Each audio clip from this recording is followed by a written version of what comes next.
बाद हम जानेंगे नौकासन का अभ्यास। नौकासन के अभ्यास के लिए दोनों तरफ से उठेंगे, हाथों और पैरों को दोनों को उठाएंगे।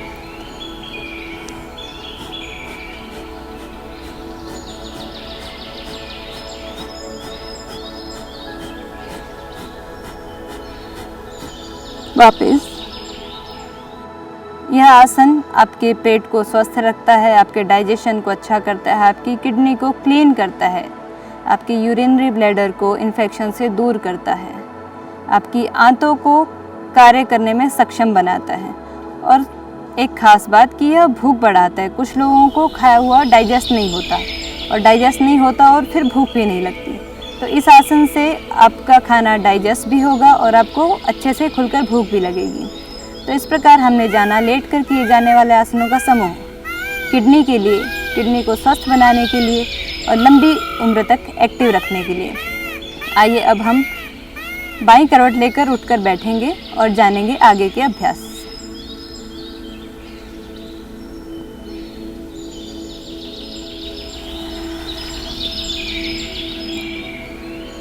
तो अभी तक हमने देखा कि आसनों से किस प्रकार हम अपनी किडनी को और यूरिनरी ब्लैडर को स्वस्थ रख सकते हैं, हेल्दी रख सकते हैं।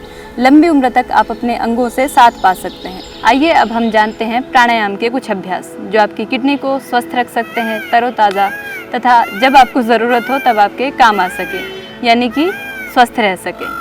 तो हम प्रारंभ करेंगे भस्त्रिका प्राणायाम से। भस्त्रिका प्राणायाम के लिए आप जैसे आपको सुविधा हो उस आसन में बैठकर सुखासन, सिद्धासन, या फिर आपको कोई अधिक समस्या है तो आप इस प्रकार पैर खोलकर भी कर सकते हैं। आप इस प्रकार भी ज़मीन पर ना बैठ पाएँ तो आप चेयर पे बैठ के भी कर सकते हैं।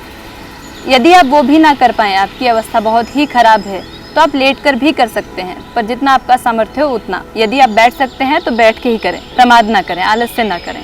हम करेंगे सामान्य सुखासन में बैठकर भस्त्रिका प्राणायाम। भस्त्रिका प्राणायाम के लिए सामान्य ज्ञान मुद्रा बनाकर दोनों घुटनों पर रख लें। ज्ञान मुद्रा के लिए आप कनिष्ठा और अंगूठे के अग्रभाग को मिलाएंगे। दोनों हाथों को घुटनों पर इस प्रकार रखकर लंबी गहरी श्वास लेंगे और लंबी गहरी श्वास छोड़ेंगे।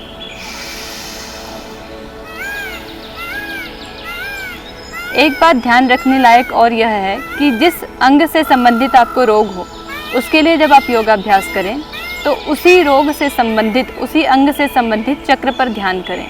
जब आप किडनी के लिए योगाभ्यास करें तो आप अपने मणिपुर चक्र पर ध्यान को टिकाएं। आप यूरिनरी ब्लैडर के लिए योगाभ्यास करें तो उस समय आप अपने मूलाधार चक्र पर, स्वादिष्ठान चक्र पर ध्यान टिकाएं।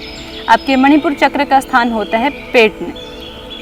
आपके शरीर के यदि बीच से दो भाग किए जाएं तो एकदम मध्य में जो स्थान होता है वहाँ पे हमारे चक्रों का स्थान होता है। ये कोई भौतिक चीज़ नहीं है, भौतिक वस्तु नहीं है कि आपको दिखाई दे, ये महसूस करने की चीज़ है, शक्तियाँ हैं एक प्रकार से।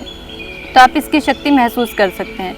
मणिपुर चक्र से कुछ नीचे होता है स्वादिष्ठान चक्र और एकदम मूल भाग में होता है हमारे मूलाधार चक्र। तो आप बारी बारी से इन तीनों चक्रों पर ध्यान टिकाते हुए करेंगे भस्त्रिका प्राणायाम का अभ्यास। लंबी गहरी श्वास भरें और लंबी गहरी श्वास छोड़ें।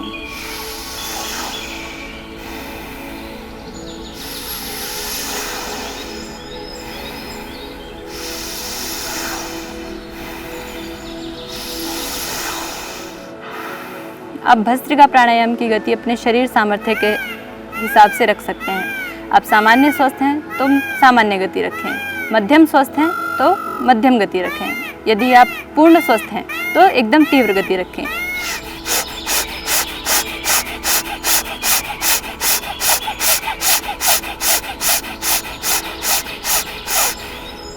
ध्यान रहे कि चेहरे के हाव भाव न बिगड़े। आपके कंधे सामान्यतः जितने हिलने चाहिए उतने ही हिलें। आप प्रयासपूर्वक इन्हें अधिक ना हिलाएं, इस प्रकार ना करें, इस प्रकार नहीं करना है। सामान्यतः जितना शरीर में श्वास प्रश्वास की वजह से गति होती है बस केवल उतना ही रखें। आइए अब हम करते हैं अगला अभ्यास कपालभाति, जो कि आपकी किडनी के लिए सबसे अच्छा है।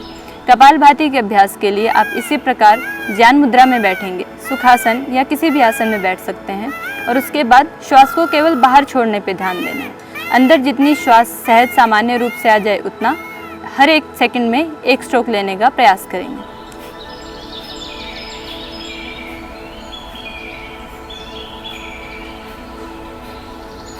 इसकी गति बढ़ाकर भी कर सकते हैं।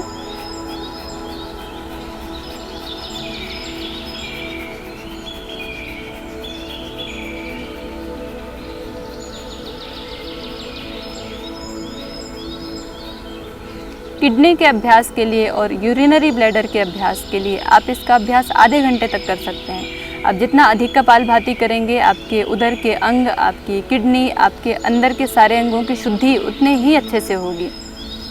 आप जितना अपने शरीर को डिटॉक्स करना चाहते हैं उतना ही अधिक कपालभाति करें। कपालभाति करने से माथे पे एक चमक आती है, आपका ब्लड प्योरीफाई होता है, आपका हीमोग्लोबिन बढ़ता है और साथ ही साथ आपकी kidney, urinary bladder, pancreas, liver आदि सब स्वस्थ रहते हैं। कुछ और सेकंड करेंगे कपालभाति का अभ्यास।